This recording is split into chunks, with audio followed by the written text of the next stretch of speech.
Day after I posted the last shop update, the shop update of 2/7. But one of the things that I wanted to kind of discuss is when I had this truck in here, one of the things that I also did was jack up this side of the front axle to check that bearing, the tightness on that hub. When I had taken the other one apart, I had a seal leaking on the other side of the front axle, and when I had taken it apart, it was extremely loose. It was wobbling around. So somebody suggested, and it was a very valid point, that I probably should check the other ones to make sure, because maybe the same guy that installed that one loose installed some other ones loose. So I did jack this one up and check it, and it is tight. Now, what I've got to do is either pull the truck forward. Well, that's kind of the point of this video, is I'm going to pull it out. I haven't gotten a chance to do the battery thing yet, but I need to get my truck in here and get it cleaned up, do a couple of things to it. So I'm going to pull this out for a little bit. It's just kind of cold out today, so I'm going to pull it out behind the shop and plug it back into the heaters and the trickle charger. But yeah, I just wanted to kind of touch base and let you know what was going on with this. The other thing that I'd like to discuss while I've got you here, I've got a lot of support from the last video, or the last couple of shop update videos. I kind of went on and told you about what was going on with my life and basically my wife, and going to have to put her in a home. I got a lot of support from you guys, and I really appreciate it. I really appreciate your kind thoughts and your thoughts for her. And I know if she was in sound mind, she would too. But just rest assured that me and my family, the rest of my family, sincerely appreciate the support that you guys have shown for it. And it's just one of those things. As you grow older, some people, it affects people differently. So, you know, I know it's kind of a hard situation for me, but I've got to look at it like there's a lot of other people out there in far worse condition than she is, or I am in her, dealing with her condition. But again, thanks for the support, and let's go on, and I'll continue on with some other things. As I told you in the previous clip, I took the truck out, the International out, and brought my truck in. It's really pretty cold outside. It was in the single digits. It's probably in the teens up right now, but I brought my truck in. I have been doing some local hauls, and when I say local, the last one was kind of well, it was Jim Thorpe, Pennsylvania, which is about 340 miles or something one way from me. I had to go down there, and they were having a little bit of snow, which I don't think they're really into dealing with, because the roads were terrible as far as plowing goes. But that seems to be the norm everywhere now. I'm not sure why. Is it because the states are low on funds because of this COVID thing, and them probably not dealing with it correctly? I'm not really sure. But anyways, I brought it in here. I got a bunch of stuff in the back, clothes and stuff that I need to kind of sort out and get washed and stuff like that. And there's some other things. You know, I have this bag where I keep my drill and small blocks that I use to block up, like the bollards. I had to take the bollards down to Jim Thorpe So I put all of them on a couple of 4x4s and use those to pin them in the 4x4s. But I've got to arrange all of that stuff, clean the inside out, just kind of let it air out, warm up in there for a little bit. But I'll bring you back. Okay, let me put this in before. As you probably saw in the description of the video, there's a Mack roll cart. So before we get into that, let me just say a personal thing. I have got to make a run to Texas, and I've been putting this guy off forever for this run to Texas, and the only reason that I'm going to be able to do it now is because we did have to put my wife in a home. She has been transferred into a nursing care facility, or a skilled nursing facility, they call it. So she's in there now, and because in New York State of this COVID thing, there's no visitation allowed into the nursing home.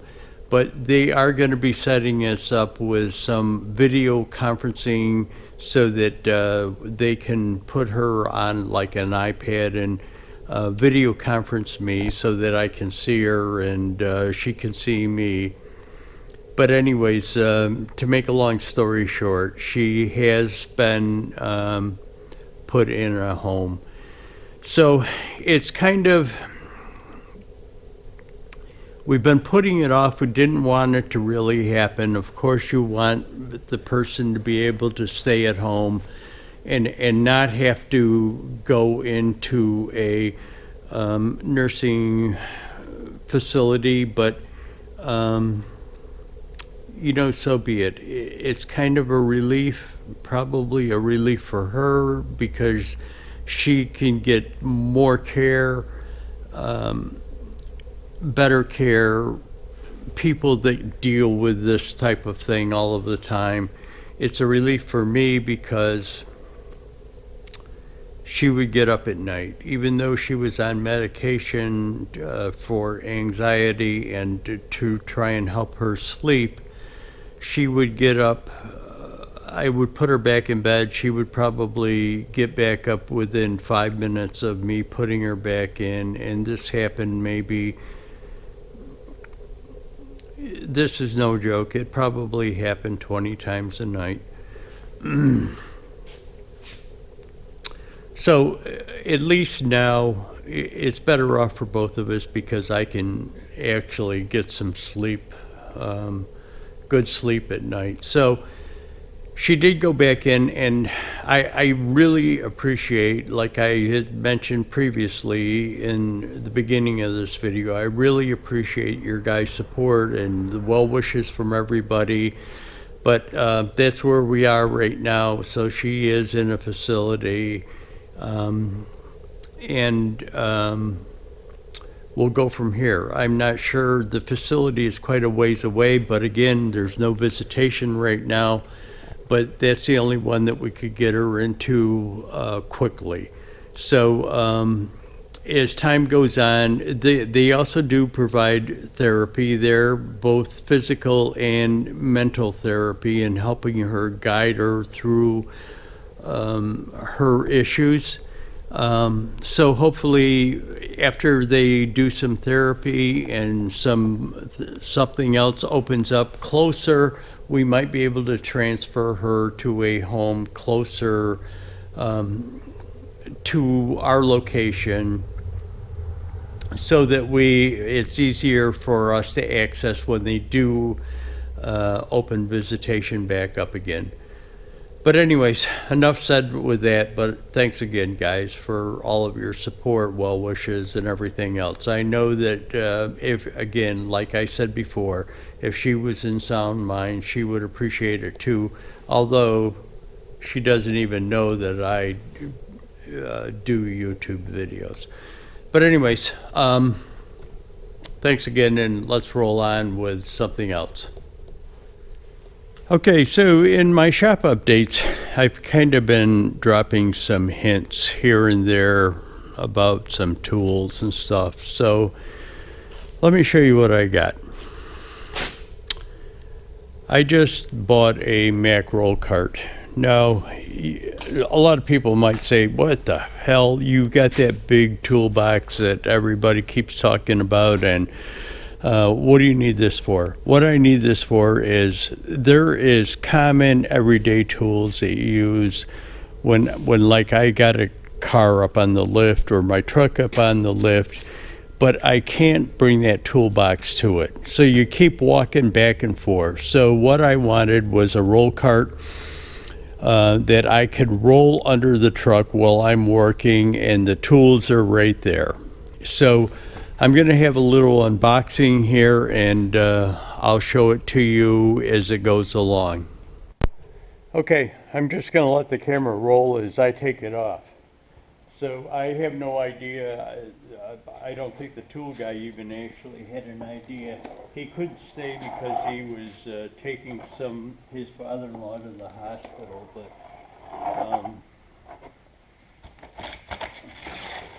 so I don't know whether there was any damage done in freight.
Okay, so let me tell you, it's not the right box. My box was supposed to have a slide top on it, so that it slides out. But let me talk to the tool guy. The other thing is there's a dent in it.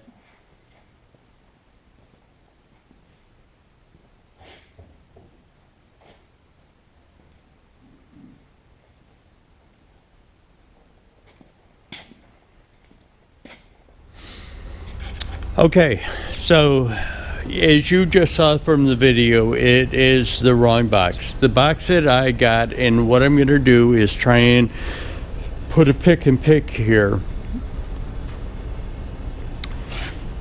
has a split top, and the tops roll from side to side so that you can open it up by just rolling it. So if you set something on top of it, you don't have to totally unload the top of it to get access to the inside of it.